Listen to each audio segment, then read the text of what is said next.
Dans Genèse 12:8, nous lisons: « Il se transporta de là vers la montagne, à l'orient de Bethel, et il dressa ses tentes, ayant Bethel à l'occident et Haï à l'orient.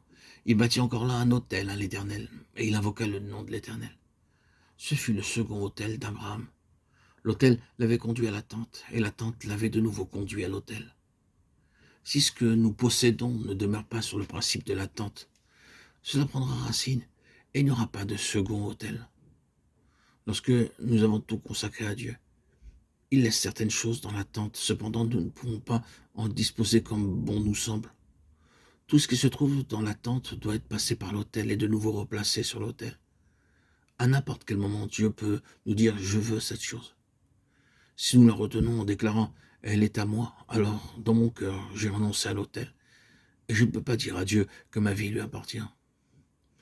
Nous avons pu dresser le premier autel, mais à cause du temps qui est passé, nous avons pu accumuler beaucoup de choses qui nous ont détournés du principe de l'attente. S'il en est ainsi, il ne peut y avoir un autre autel. Cependant, combien cela est précieux si nous demeurons toujours sur le principe de la vie, de l'attente, de pouvoir dresser un second autel. Abraham a eu des manquements. Dans son histoire, il y a eu l'oubli du principe de l'autel et de l'attente et ce séjour en Égypte. Toutefois, il y a eu une restauration. Comment ce recouvrement a-t-il pu s'opérer?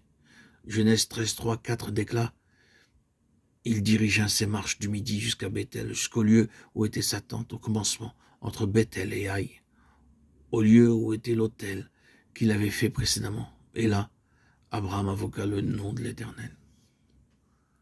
Le recouvrement peut avoir lieu si nous retournons à l'autel et à la tente. Quelqu'un parmi nous a-t-il failli? Sommes-nous retournés en Égypte de telle sorte que nous recherchions nos intérêts et la satisfaction de nos désirs? Si nous cherchons la voie du recouvrement, nous la trouverons à l'autel et dans la tente. La restauration de la vie spirituelle d'Abraham nécessitait un retour jusqu'au lieu où était sa tente, au lieu où était l'autel. Mais qu'est-il arrivé à Abraham après cette restauration? Dans Genèse 13:8, nous lisons: Abraham leva ses tentes et vint habiter parmi les chênes de Mamré, qui sont près d'Hébron, et il bâtit là un autel à l'Éternel. Hébron signifie dans son principe communion. Après ce recouvrement, Abraham est entré dans le domaine d'une communion continuelle avec Dieu.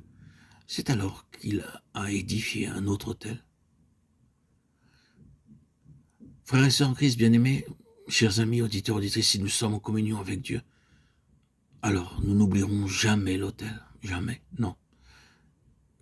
Qu'il nous accorde la grâce de voir l'importance de la consécration afin de vivre sur le principe de la vie de l'autel et de l'attente.